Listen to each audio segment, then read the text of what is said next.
Título: Conferência 27 Transferência. Senhoras e senhores, de vez que agora nos aproximamos do final de nossa palestra, há uma expectativa especial que estará na mente dos senhores que não se permitiria frustrar-se.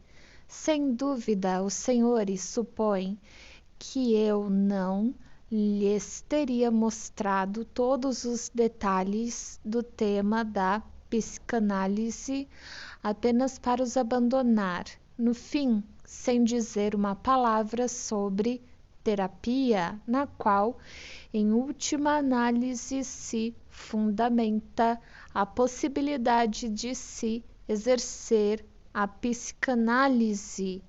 Ademais, este é um assunto que não posso ocultar dos senhores, pois aquilo que aprenderem com relação a eles os capacitará a conhecer um fato novo, cuja ausência faria com que a compreensão dos senhores acerca das doenças por nós investigadas permanecesse muito incompleta.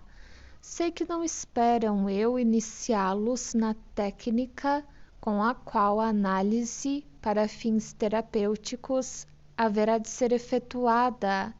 Os senhores apenas desejam conhecer de modo muito genérico o método com que opera o tratamento psicanalítico e, em linhas gerais, o que este realiza, e tem o inquestionável direito de conhecer esse aspecto.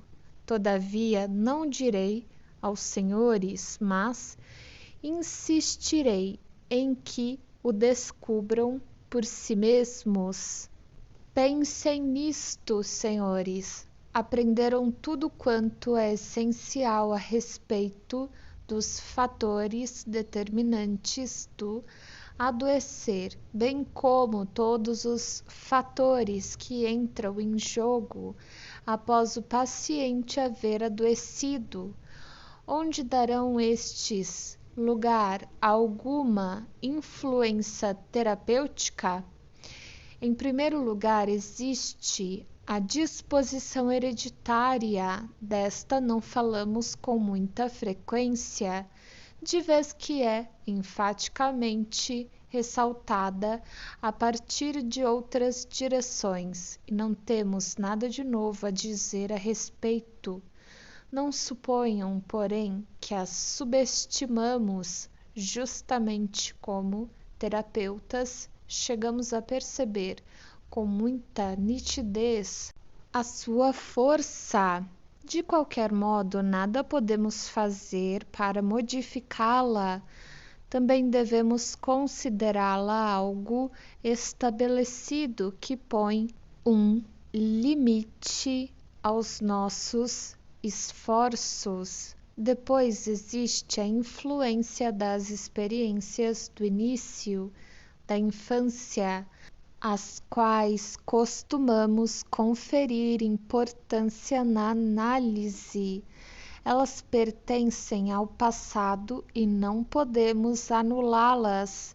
Vem a seguir tudo aquilo que resumimos como frustração real, os infortúnios da vida dos quais se originam a falta de amor, pobreza, dissensões de família, escolha mal feita de um companheiro no casamento, circunstâncias sociais desfavoráveis e a rigidez dos padrões éticos a cuja pressão o indivíduo está sujeito.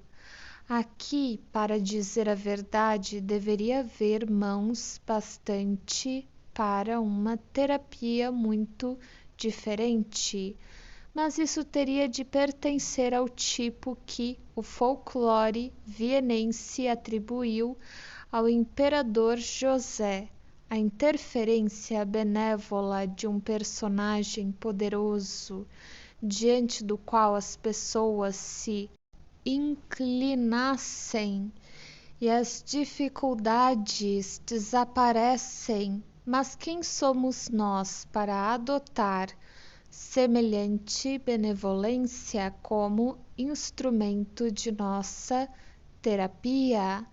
Pobres como somos, socialmente sem poderes, compelidos a ganhar a vida com nossa atividade médica, não estamos sequer em condições de ampliar nossos esforços até as pessoas sem recursos, como podem fazê-lo, afinal de contas, outros médicos com outros métodos de tratamento.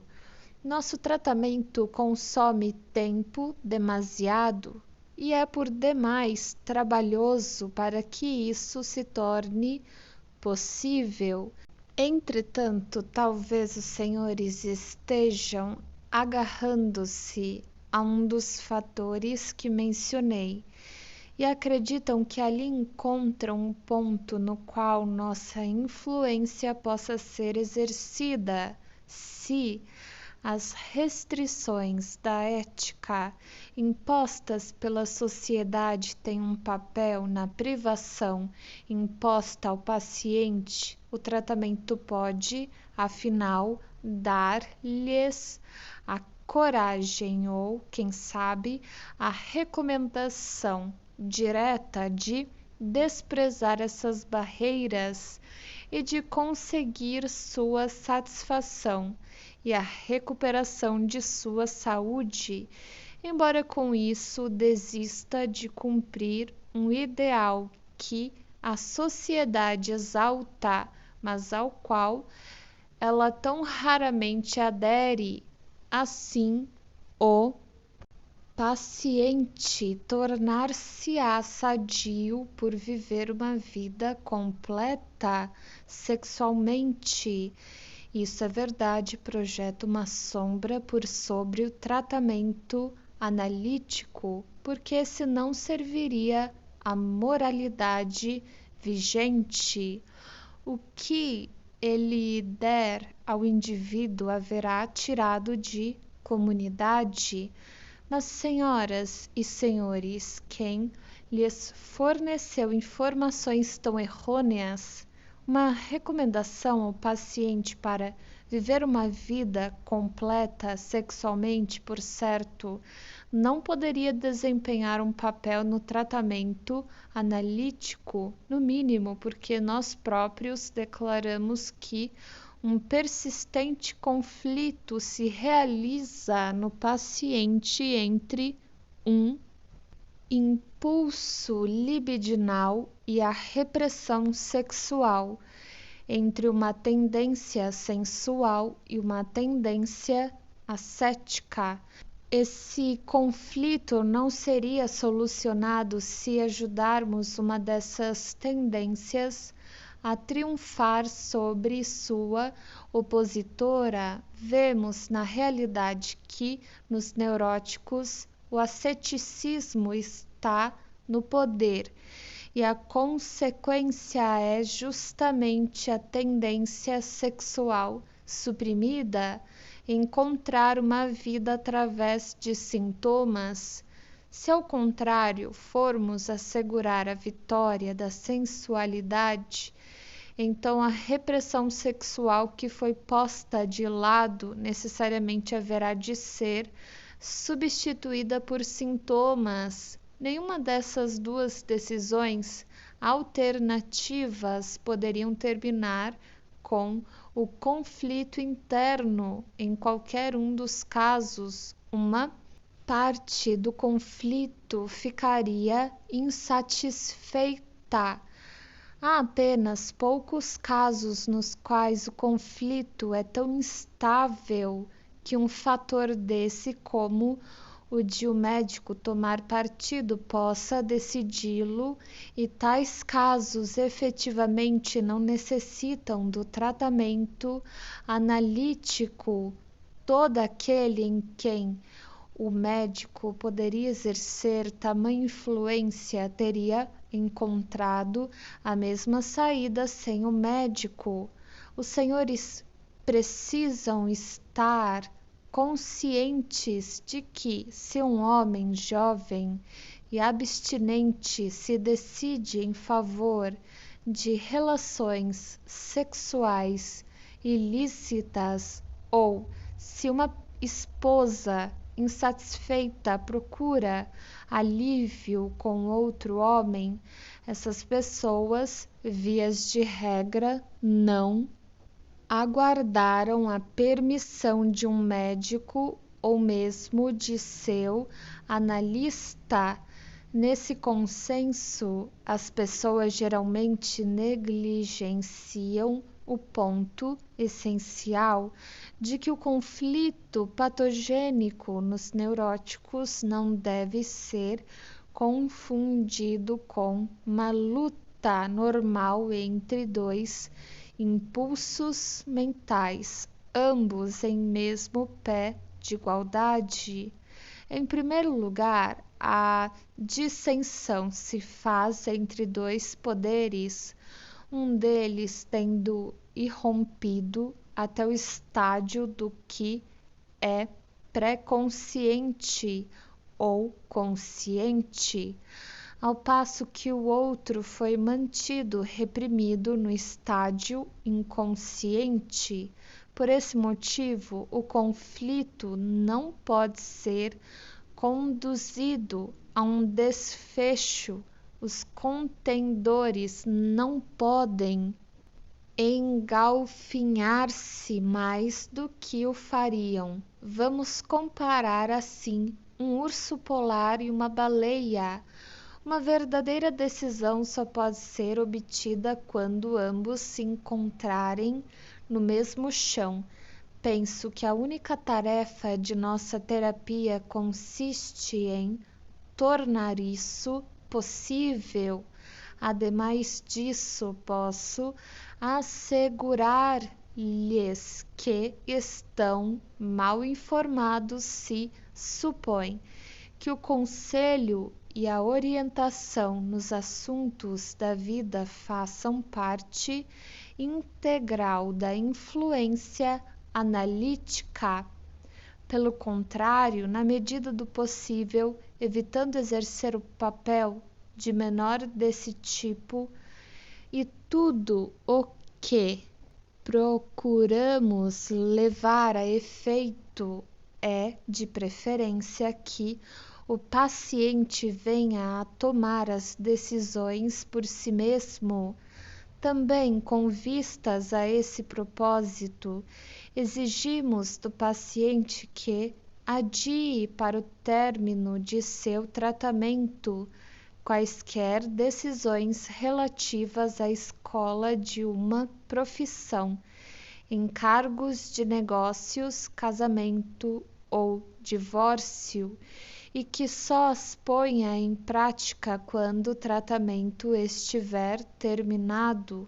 Devem admitir que tudo isso é diferente daquilo que imaginavam. Apenas no caso de algumas pessoas muito jovens ou muito carentes de ajuda ou instáveis não conseguimos pôr em prática a desejada limitação de nosso papel. Com elas temos de combinar as funções de médico e de educador, mas, sendo esta a situação, estamos muito cônscios de nossa responsabilidade e nos conduzimos com a devida cautela. Os senhores, no entanto, não devem, com base em minha veemência em defender-me da acusação de que os neuróticos são encorajados no tratamento analítico a viver uma vida plena, os senhores não devem concluir daí que os influenciamos em favor da virtude convencional. Está está muito longe de ser este o caso. É verdade que não somos reformadores, mas apenas observadores, não o bastante. Não podemos deixar de observar com olho crítico e constatamos ser impossível tomar o partido da moralidade sexual convencional ou ter em alto apreço a forma pela qual a sociedade procura regulamentar na prática os problemas da vida sexual. Podemos apresentar à sociedade um cálculo aproximado, segundo o qual aquilo que ela descreve como sua moralidade exige um sacrifício que não vale a pena e seus procedimentos não se baseiam na honestidade e não demonstram sabedoria. Não livramos dessas críticas os ouvidos dos pacientes, habituamo-los a emitir pareceres isentos de preconceitos, tanto sobre assuntos sexuais como sobre outros assuntos, e se, havendo-se tornado independentes após completado o tratamento, os pacientes, mediante seu próprio julgamento, decidem por alguma posição intermediária entre viver uma vida livre e uma vida de absoluto asceticismo. Sentimos nossa consciência tranquila, seja qual for sua escolha. Dizemos a nós próprios que todo aquele que conseguiu educar-se de modo a se conduzir de acordo com a verdade referente a si mesmo está permanentemente protegido contra o perigo da imoralidade, conquanto seus padrões de moralidade possam diferir em determinados aspectos daqueles vigentes na sociedade. Além disso, devemos ter a cautela de não subestimar a importância do papel que desempenha a questão da abstinência na influência que esta possa exercer nas neuroses. Apenas em uma minoria de casos a situação patogênica da frustração e o subsequente represamento da libido podem chegar a seu fim pelo tipo de relação sexual que se possa obter sem muita dificuldade. Assim, os senhores não podem explicar o efeito terapêutico da psicanálise por meio da permissão para uma vida sexual completa. Busquem, pois, por algo diferente. Imagino que, enquanto rechaçava essa sugestão dos senhores, um comentário meu colocou-os no caminho certo. Aquilo que empregamos, sem dúvida, deve ser a substituição do que está inconsciente pelo que é consciente, a tradução daquilo que é inconsciente para o que é consciente. Sim, é isso, transformando a coisa inconsciente em consciente. Suspendemos a repressão, removemos as pré-condições para a formação dos sintomas, transformamos o conflito patogênico em conflito normal, para o qual deve ser possível de algum modo encontrar uma solução. Tudo o que realizamos em um paciente é essa única modificação psíquica, a extensão em que ela se efetua é a medida da ajuda que proporcionamos ali onde as repressões ou os processos psíquicos análogos não podem ser desfeitos. Nossa terapia não tem nada a esperar. Podemos expressar o objetivo de nossos esforços em diversas fórmulas, tornar consciente o que é inconsciente, remover as repressões, preencher lacunas da memória, tudo isso corresponde à mesma coisa. Contudo, talvez os senhores fiquem insatisfeitos com essa formulação.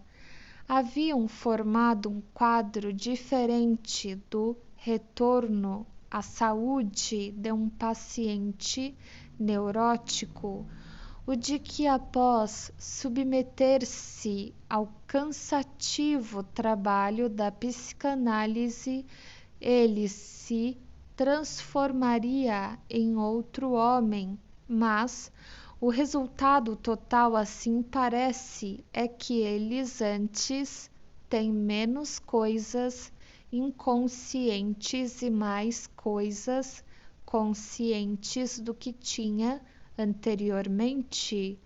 O fato é que os senhores provavelmente estão subestimando a importância de uma modificação interna dessa ordem. O neurótico realmente curado tornou-se outro homem, embora no fundo naturalmente permaneceu o mesmo, ou seja, tornou-se o que teria tornado na melhor das hipóteses, sob as condições mais favoráveis. Isso, porém, já é muita coisa. Se os senhores passarem a ouvir atentamente tudo o que deve ser feito e que esforços são necessários para levar a cabo essa mudança aparentemente banal na vida mental de um homem, sem dúvida, começarão a perceber a importância dessa diferença em níveis psíquicos. Farei uma pequena digressão para perguntar-lhes se sabem o que significa uma terapia causal. É este o modo como descrevemos um procedimento que não considera como ponto de ataque os sintomas de uma doença, mas se propõe remover suas causas. Pois bem, é então nosso método analítico uma terapia causal ou não? A resposta não é simples, mas pode talvez dar-nos a oportunidade de perceber a inutilidade de uma pergunta assim formulada, na medida em que a terapia analítica não se propõe como sua tarefa primeira remover os sintomas, ela se comporta como uma terapia causal. Em outro aspecto, os senhores podem dizer, ela não o é.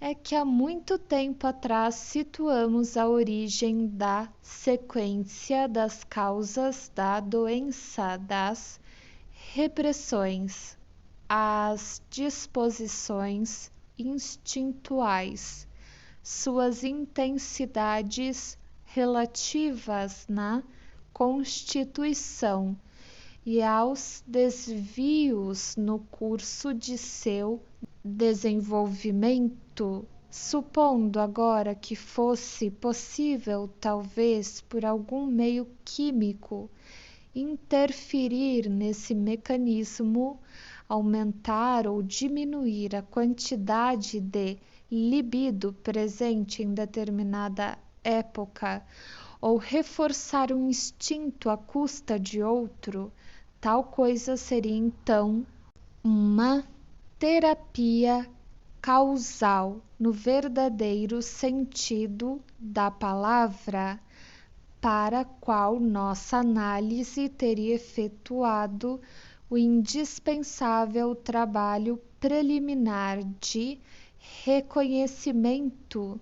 No momento atual, como sabem, não existe semelhante método de influenciar os processos libidinais.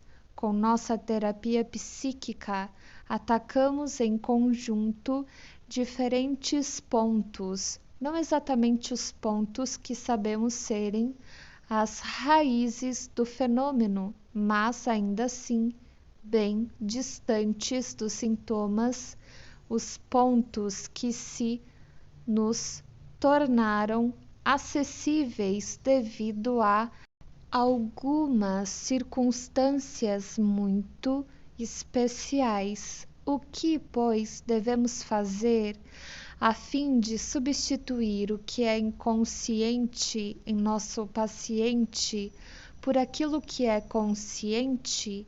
Houve uma época em que pensávamos ser isto algo muito simples. Tudo o que tínhamos de fazer era descobrir esse material inconsciente e comunicá-lo ao paciente. Já sabemos, porém, que este é um erro primário. O nosso conhecimento acerca do material inconsciente não é equivalente ao conhecimento dele.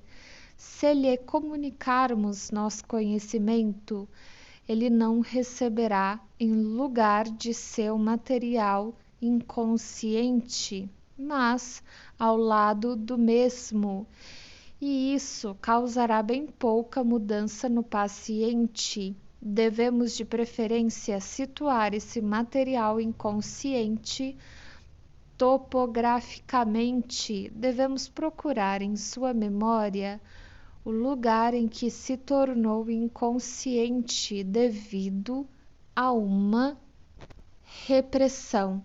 A repressão deve ser eliminada e a seguir pode efetuar-se desimpedidamente a substituição do material consciente pelo inconsciente.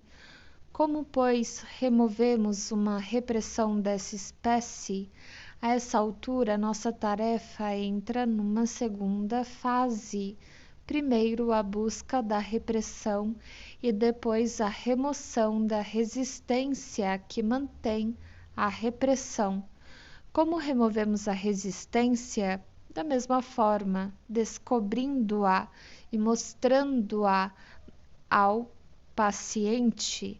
Na realidade, também a resistência deriva de uma repressão, da mesma repressão que nos esforçamos por solucionar, ou de uma repressão que se realizou anteriormente, foi provocada pela anticatexia que surgiu a fim de reprimir o impulso censurável. Assim, fazemos o mesmo que tentamos fazer inicialmente: interpretar, descobrir, comunicar, mas então estamos fazendo-o no lugar certo. A anticatexia ou a resistência não fazem parte do inconsciente, e sim do ego, que é nosso colaborador, sendo ainda que não consciente. Como sabemos, aqui a palavra inconsciente está sendo usada em dois sentidos: por um lado, como fenômeno, e por outro, como sistema. Esse fato parece muito difícil e obscuro, mas não estará apenas repetindo o que já dissemos em passagens precedentes. Há muito nos preparamos para isso. Esperamos que essa resistência seja abandonada e retiradas as anticatexias quando nossa interpretação houver facultado o ego a reconhecê-la. Quais as forças motrizes com que trabalhamos em um caso desses? Em primeiro lugar, com o desejo de recuperação do paciente, o qual o induziu a compartilhar conosco de nosso trabalho em conjunto. Em segundo lugar, com o auxílio de sua inteligência, a qual fornecemos pontos de apoio através de nossa interpretação. Sem dúvida, é mais fácil a inteligência do paciente reconhecer a resistência e encontrar a tradução correspondente àquilo que está reprimido, se lhe tivermos fornecido previamente as ideias orientadoras apropriadas.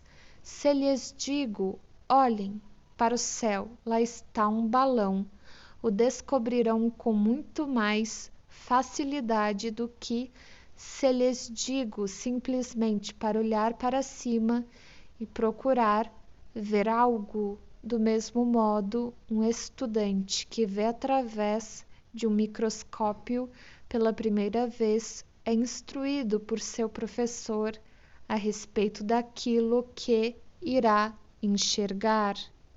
Do outro modo, ele não verá absolutamente, embora esteja ali e seja visível.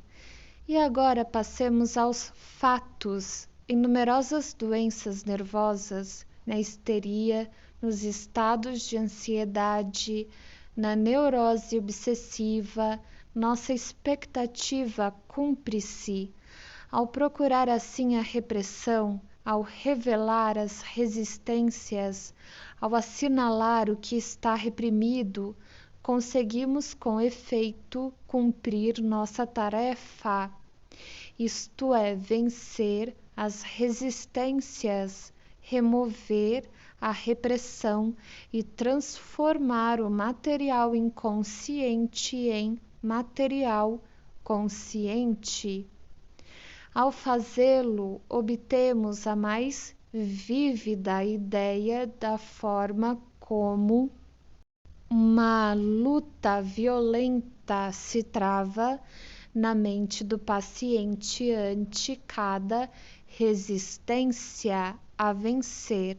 Uma luta mental normal no mesmo chão psicológico entre os motivos que procuram manter a anticatexia e os motivos que estão preparados para abandoná-la.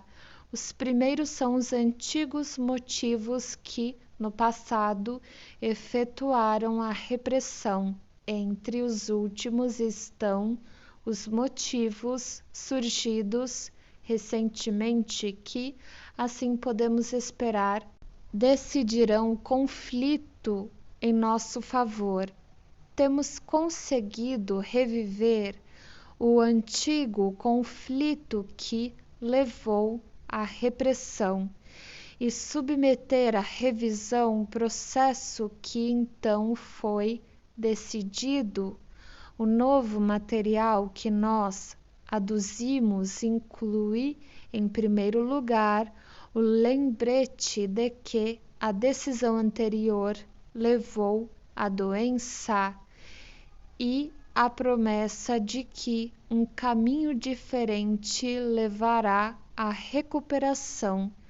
Inclui, em segundo lugar, a enorme modificação em todas as circunstâncias que se efetuou desde a época da rejeição original.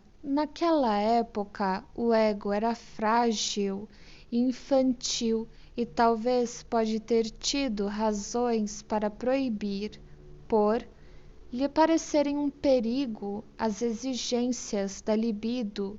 Atualmente, o ego tornou-se forte, experiente e, sobretudo, tem a mão aliado na figura revivido em direção a um resultado melhor do que aquele que redundou em repressão. E, como disse, na histeria, nas neuroses de ansiedade e obsessiva, nosso êxito prova, em geral, que temos razão. Existem, entretanto, outras formas de doença nas quais, malgrado as condições sejam as mesmas, nossa conduta terapêutica jamais obtém êxito. Nelas também tem-se verificado que houve um conflito básico entre o ego e a libido que acarretou a repressão. Embora esse fato possa necessitar de uma descrição topográfica diferente, nelas, ademais, é possível determinar os pontos de vista do paciente nos quais ocorreram as repressões. Utilizamos o mesmo procedimento, estamos prontos a fazer as mesmas promessas e oferecer a mesma ajuda, apresentando ideias orientadoras. E também nesse ponto o tempo transcorrido entre as repressões e a época presente favorece um resultado diferente para o conflito. Ainda assim, não conseguimos remover uma única resistência ou suprimir uma única repressão. Esses pacientes paranoicos, melancólicos, sofredores de demência precoce, permanecem, de modo geral, intocados e impenetráveis ao tratamento psicanalítico.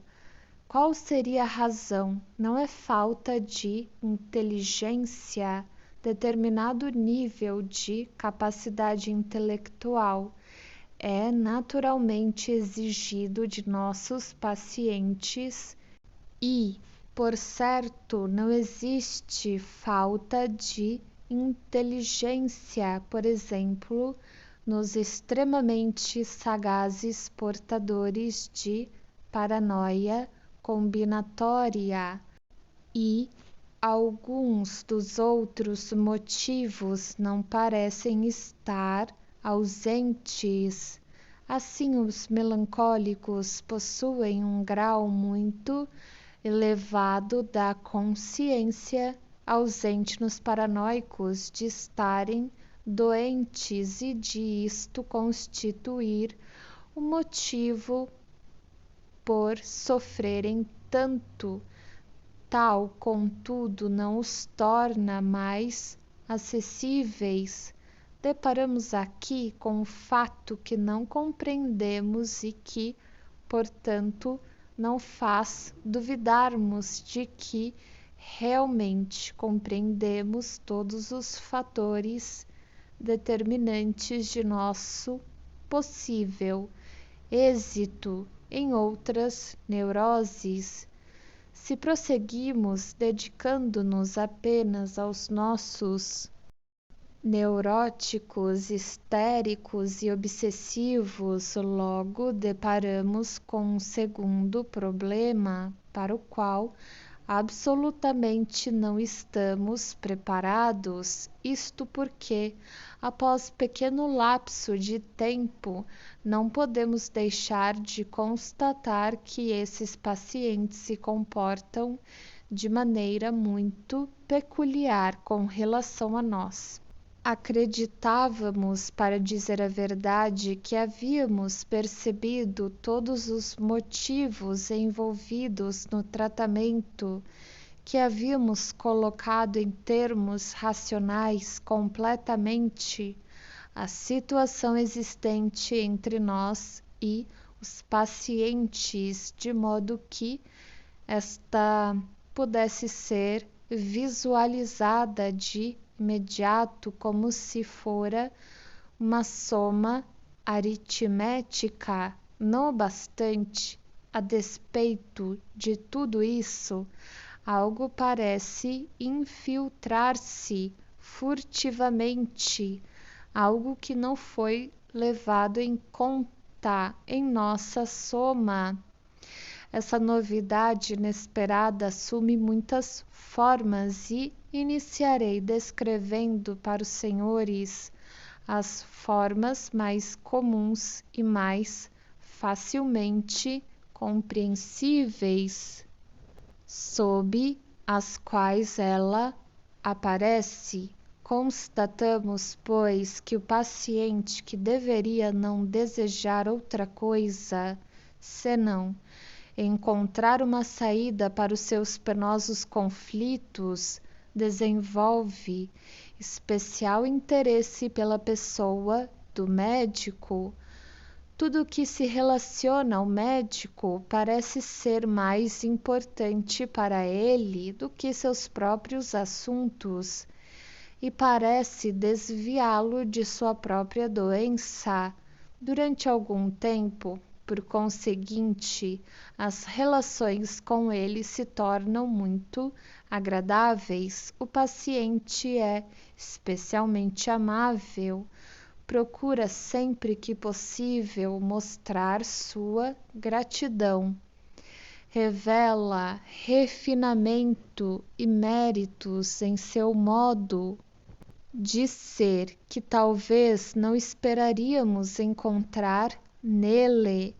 Ademais, a seguir, o médico forma uma opinião favorável acerca do paciente e aprecia a boa sorte que lhe possibilitou dar sua assistência a uma personalidade de tanto valor. Tendo o médico oportunidade de conversar com os parentes do paciente, fica sabendo da satisfação dele e constata que a afeição é recíproca. Em casa, o paciente jamais se cansa de elogiar o médico e de descobrir nele qualidades sempre novas. Ele está entusiasmado com o Senhor, dizem os parentes. Ele confia cegamente no Senhor. Tudo o que o Senhor diz é como uma revelação para ele. Ali e aqui, alguém dentro desse coro tem visão mais arguta e diz: está ficando maçante o jeito como ele só fala no Senhor e tem nos lábios o nome do Senhor o tempo todo. Esperemos que o médico seja suficientemente modesto e possa atribuir o alto conceito que o tem seu paciente às esperanças que possa causar neste e ao alargamento dos horizontes intelectuais mediante esclarecimentos surpreendentes e liberalizantes que o tratamento traz consigo. Nessas condições, a análise também faz bons progressos. O paciente compreende aquilo que lhe é interpretado e se deixa absorver pelas tarefas que o tratamento lhe propõe. O material mnêmico e as associações inundam-no em quantidade. A justeza e a adequação de suas interpretações são uma surpresa para o médico, e este só pode observar com satisfação que este é um paciente que aceita de pronto todas as inovações psicológicas inclinadas a provocar a mais acerbada contradição entre pessoas sadias no mundo externo. Ademais disso, as relações cordiais que prevalecem durante o trabalho da análise acompanham-se de uma melhora objetiva que é reconhecida em todos os ângulos na doença do paciente. Entretanto, esse bom tempo não pode durar para sempre. Um dia, nuvens aparecem, surgem dificuldades no tratamento, o paciente declara que nada mais lhe acode à mente, dá a mais nítida impressão de não estar mais interessado no trabalho, de estar despreocupadamente não atribuindo mais importância às instruções que lhe foram dadas no sentido de dizer tudo o que lhe vem à cabeça e de não permitir que obstáculos críticos impeçam de fazê-lo. Comporta-se como se estivesse fora do tratamento e como se não tivesse feito esse acordo com o médico. Está visivelmente ocupado com algo, mas pretende mantê-lo consigo próprio. Esta é uma situação perigosa para o tratamento. Inequivocamente estamos nos defrontando com uma formidável resistência. Todavia, que aconteceu? Capaz de explicar tudo isto? Ora, se pudermos esclarecer a situação, verificaremos que a causa da dificuldade é haver o paciente transferido para o médico intensos sentimentos de afeição, que nem se justificam pela conduta do médico, nem pela situação que se criou durante o tratamento. A forma pela qual essa afeição se expressa e os objetivos que ela tem em vista dependem do curso da relação pessoal entre as duas pessoas em questão. Se aqueles que se encontram numa situação dessa são uma jovem e um homem jovem, teremos a impressão de se tratar de um caso normal de enamoramento. Julgaremos compreensível que uma jovem se apaixone por um homem com quem ela pode estar muito a sós e falar de coisas íntimas, e que tem a vantagem de ser para ela um superior prestimoso, e provavelmente não notaremos o fato de que, de uma jovem neurótica, deveríamos esperar de preferência um impedimento na sua capacidade para o amor. Quanto mais as relações pessoais entre médico e paciente divergirem desse caso hipotético, mais nos surpreenderemos ao encontrar, não bastante, o mesmo relacionamento emocional repetindo-se constantemente. Isto ainda é viável quando se trata de uma mulher que, infeliz no casamento, parece estar tomada de violenta paixão por um médico ainda não comprometido, se dispõe a obter divórcio para ser dele, ou se, no caso de haver obstáculos sociais, não chegar a manifestar qualquer hesitação em iniciar uma secreta liaison com ele. Essas coisas acontecem também fora da psicanálise. Nessas circunstâncias, contudo, ficamos atônitos ao ouvir de mulheres casadas e de jovens declarações que conferem validade a uma atitude muito peculiar para com o problema terapêutico.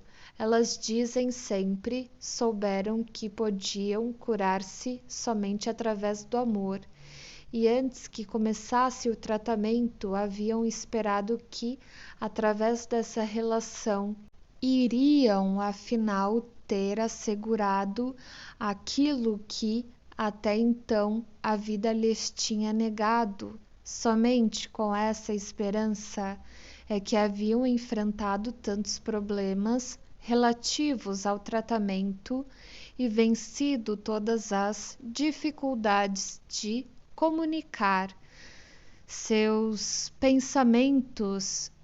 E nós, por nosso lado, podemos acrescentar, e tão facilmente tinham compreendido aquilo que, de outro modo, é tão difícil de acreditar. Tal tipo de confissão, porém, nos surpreende, põe por terra todos os nossos cálculos. Será que deixamos fora de nossas contas o item mais importante?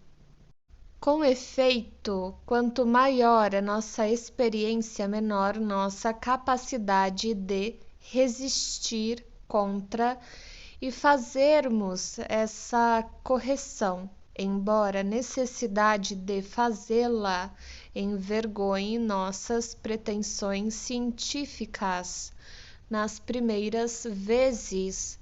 Talvez se possa pensar que o tratamento analítico esbarrou numa perturbação devido a um evento casual, isto é, um evento não desejado e não provocado pelo tratamento, quando, porém, semelhante vinculação amorosa por parte do paciente em relação ao médico se repete com regularidade em cada novo caso, quando surge sempre novamente sob as condições mais desfavoráveis e onde existem incongruências positivamente esquisitas, até mesmo quando senhoras de idade madura se apaixonam por homens de barba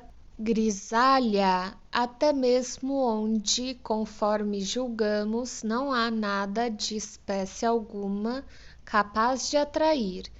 Então, devemos abandonar a ideia de uma perturbação casual e reconhecer que estamos lidando com um fenômeno intimamente ligado à natureza da própria doença. Esse novo fato que, portanto, admitimos com tanta relutância, conhecemos como transferência. Com isso, queremos dizer uma transferência de sentimentos à pessoa do médico, de vez que não acreditamos poder a situação no tratamento justificar o desenvolvimento de tais sentimentos. Pelo contrário, suspeitamos que toda a presteza com que esses sentimentos se manifestam deriva de algum outro lugar, que eles já estavam preparados no paciente e com a oportunidade ensejada pelo tratamento analítico são transferidos para a pessoa do médico. A transferência pode aparecer como uma apaixonada exigência de amor, ou sob formas mais moderadas, em lugar de um desejo de ser amada. Uma jovem pode deixar emergir um desejo em relação a um homem idoso de ser recebida como filha predileta. O desejo libidinal pode estar atenuado num propósito de amizade inseparável, mas idealmente não sensual. Algumas mulheres conseguem sublimar a transferência e moldá-la até que atinja essa espécie de viabilidade. Outras hão de expressá-la em sua forma crua, original e, no geral, impossível, mas no fundo é sempre a mesma e jamais permite que haja equívoco quanto à sua origem na mesma fonte. Antes de nos perguntarmos onde situar esse novo fato, completarei minha descrição desse quadro, que acontece com os pacientes masculinos. Com eles poder-se-ia ao menos esperar uma fuga da problemática interferência causada pela diferença de sexo e pela atração sexual. Entretanto, nossa resposta deve ser exatamente a mesma que para o caso de mulheres. Existe a mesma vinculação ao médico, a mesma supervalorização das qualidades deste, a mesma absorção dos seus interesses, o mesmo ciúme de qualquer pessoa mais chegada a ele na vida real. As formas sublimadas de transferência são mais frequentes entre um homem e outro, e as exigências sexuais diretas são raras na medida em que é incomum o homossexualismo manifesto se comparado com as demais formas em que esses componentes instintuais são empregados. Com seus pacientes masculinos mais a miúde do que com mulheres, o médico encontra uma forma de expressão da transferência que parece, à primeira vista, contradizer todas as nossas descrições anteriores.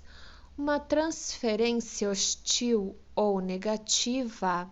Devo começar por esclarecer que uma transferência está presente no paciente desde o começo do tratamento e por algum tempo é o mais poderoso móvel de seu progresso. Dela não vemos indício algum e com ela não temos por que nos preocupar enquanto age a favor do trabalho conjunto da análise.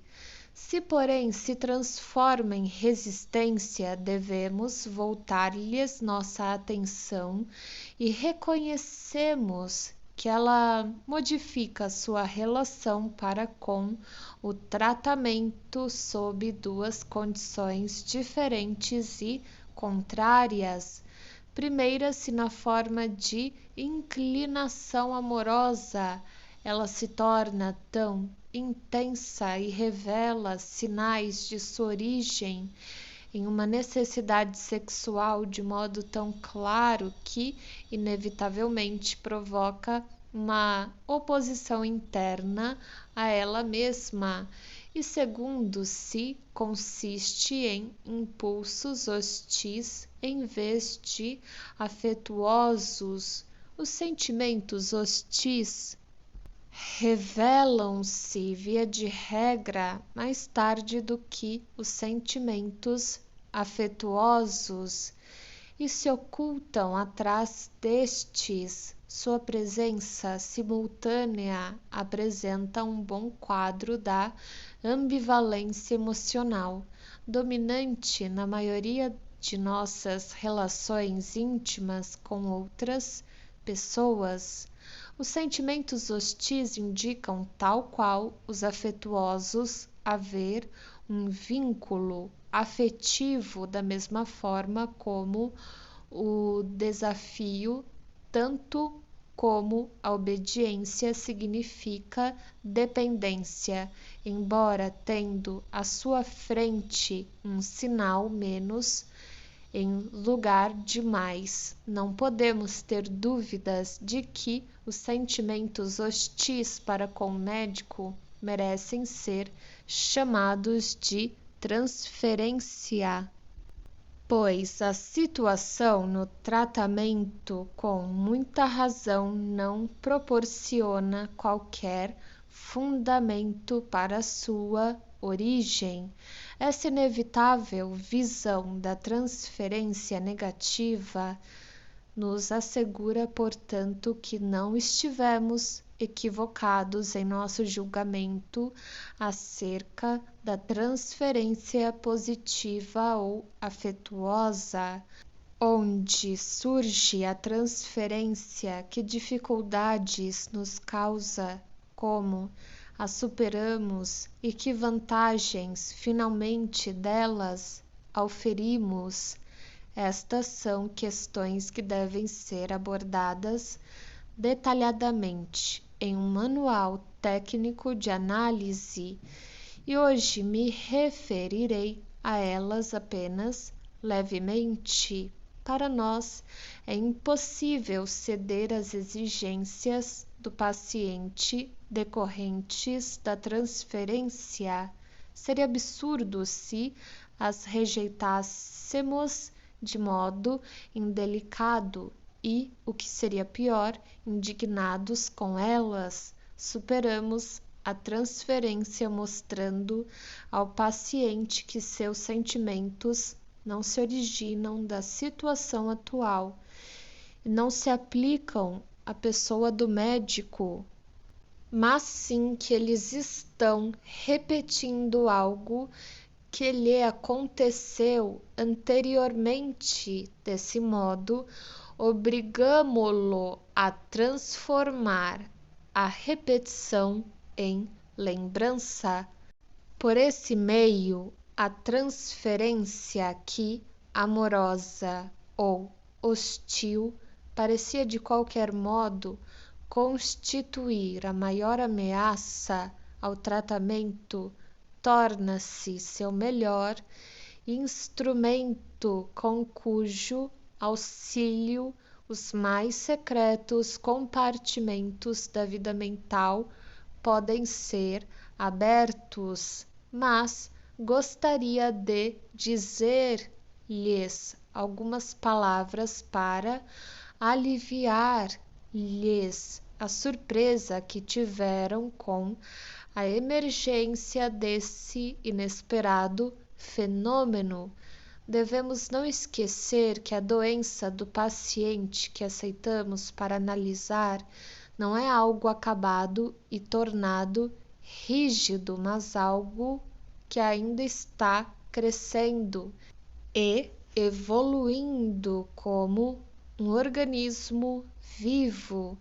O início do tratamento não põe um fim a essa evolução. Quando, porém, o tratamento logra o domínio sobre o paciente, ocorre a totalidade da produção de sua doença concentrar-se em um único ponto: sua relação com o médico. Assim, a transferência pode ser comparada à camada do câmbio de uma árvore entre a madeira e a casca, a partir do qual deriva a nova formação de tecidos e o aumento da circunferência do tronco. Quando a transferência atingiu esse grau de importância, o trabalho com as recordações do paciente retira-se bem para o fundo da cena.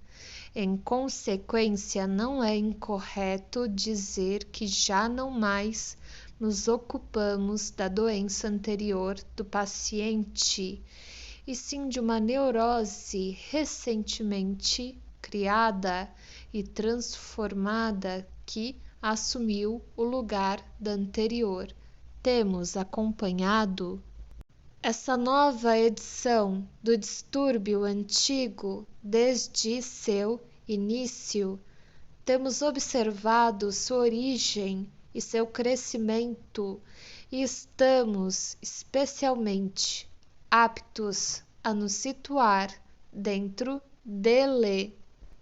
De vez que, por sermos seu objeto, estamos colocados em seu próprio centro, todos os sintomas de paciente abandonam seu significado original e assumem um novo sentido que se refere à transferência, ou apenas tais sintomas persistem por serem capazes de sofrer essa transformação.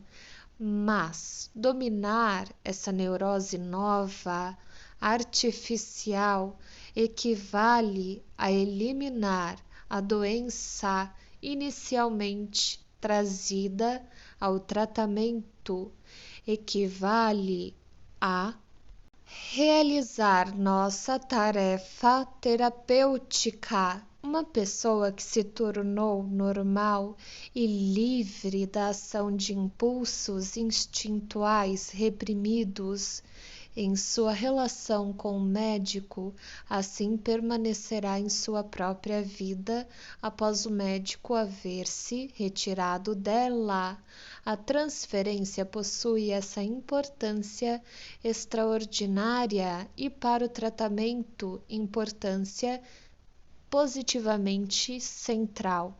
Na histeria de angústia e na neurose obsessiva, que são, por esse motivo, apropriadamente classificadas em conjunto sob o nome de neuroses de transferência. Ninguém que tenha ganho uma impressão global do fato da transferência a partir de um trabalho analítico poderá ainda duvidar da natureza dos impulsos suprimidos que encontram expressão nos sintomas dessas neuroses, e tampouco exigirá provas mais convincentes do caráter libidinal dos mesmos.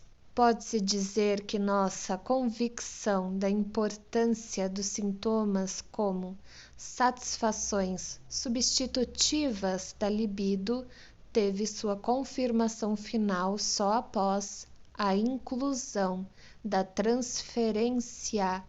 Existem, assim, todos os motivos para que aperfeiçoemos nossa descrição dinâmica anterior do processo terapêutico e para que o façamos harmonizar-se com essa nova aquisição, a fim de que o paciente enfrente a luta do conflito normal com as resistências que lhe mostramos na análise. Ele tem necessidade de um poderoso estímulo que influenciará sua decisão no sentido que desejamos, levando à recuperação. De outro modo, poderia acontecer que ele venha a optar em favor da repetição do resultado anterior e permitiria que aquilo que fora trazido à consciência deslizasse novamente para a repressão. Neste ponto, o que é decisivo em sua luta não é sua compreensão interna, insight intelectual, que nem é suficientemente forte, nem suficientemente livre para uma tal realização, mas simples e unicamente a sua relação com o médico.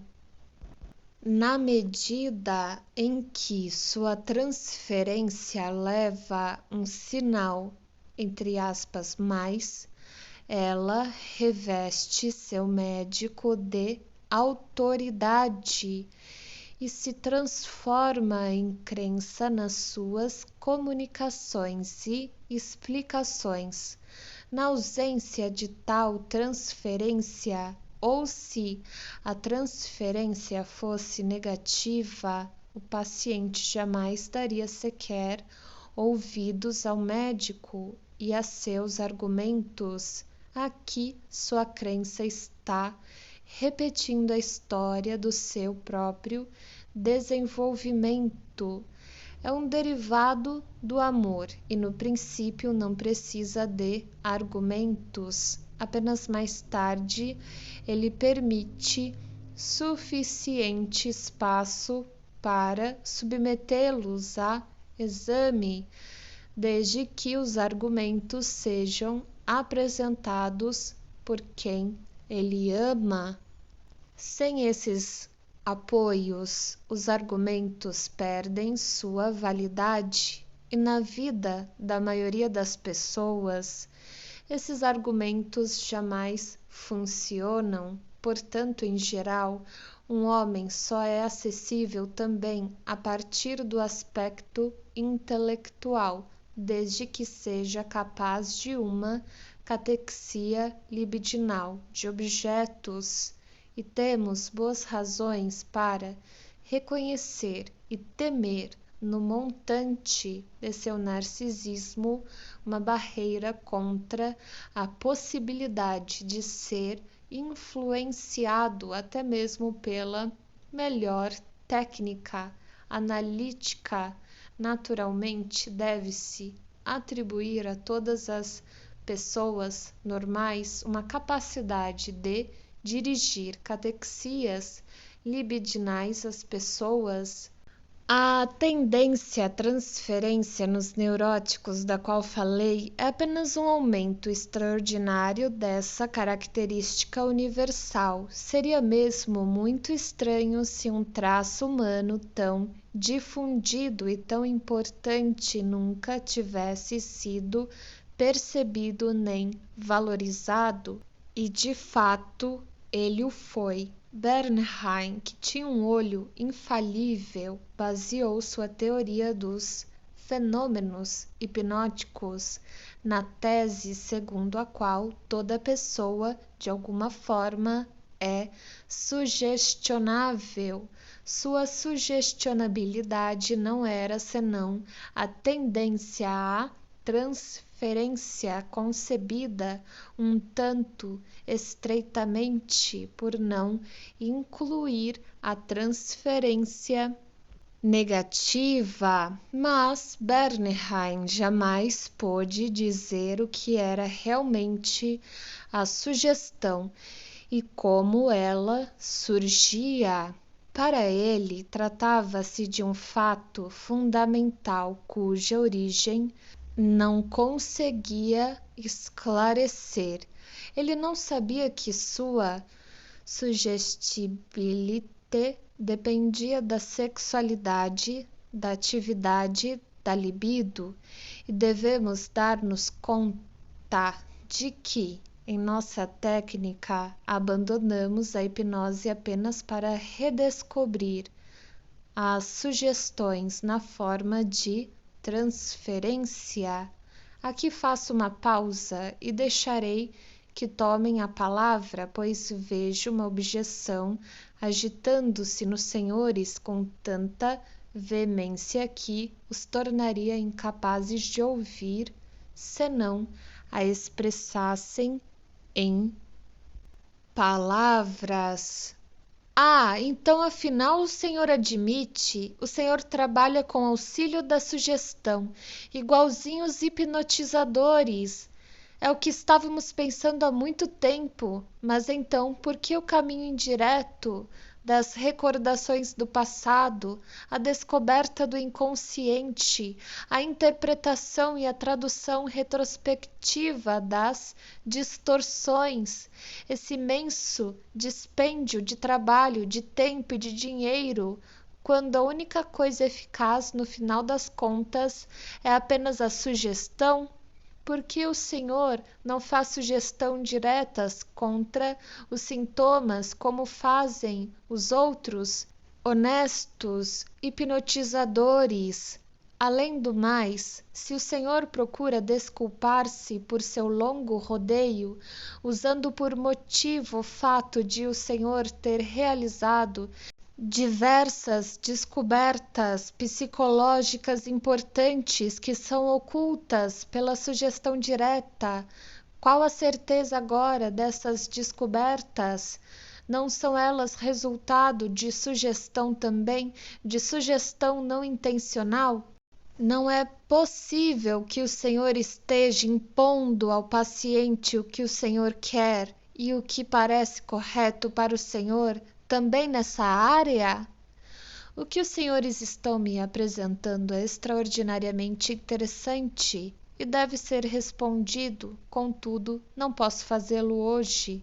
Falta-nos tempo, portanto, até nosso próximo encontro, responder-lhe-ei. Os senhores verão. Hoje, porém, devo finalizar o que comecei. Prometi fazê-los entender, mediante o auxílio do fato da transferência, porque nossos esforços terapêuticos não têm êxito nas neuroses narcísicas. Posso explicá-lo em poucas palavras, e os senhores verão com que simplicidade o enigma pode ser solucionado e como tudo se ajusta bem. A observação mostra que aqueles que sofrem de neurose narcísica não têm capacidade para a transferência ou apenas possuem traços insuficientes da mesma. Eles rejeitam o médico não com hostilidade, mas com indiferença. Por esse motivo, tampouco podem ser influenciados pelo médico.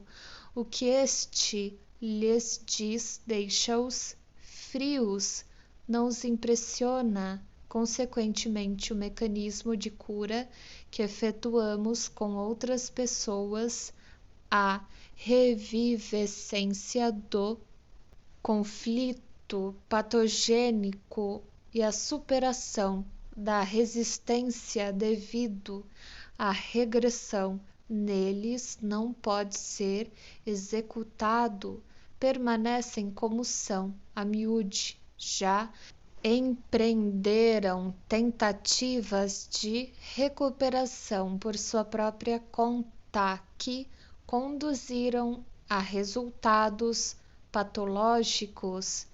Isto não podemos modificar de forma alguma. Com base em nossas impressões clínicas, temos sustentado que essas catexias objetais dos pacientes devem ter sido abandonadas e que sua libido objetal deve ter se transformado em libido do ego. Através dessa característica, nós o distinguimos do primeiro grupo de neurótico, os que sofrem de histeria, histeria de angústia e neurose obsessiva. Essa suspeita agora se confirma pelo seu comportamento frente aos nossos esforços de tratá-los. Não manifestam transferência e por essa razão são inacessíveis aos nossos esforços e não podem ser curados por nós.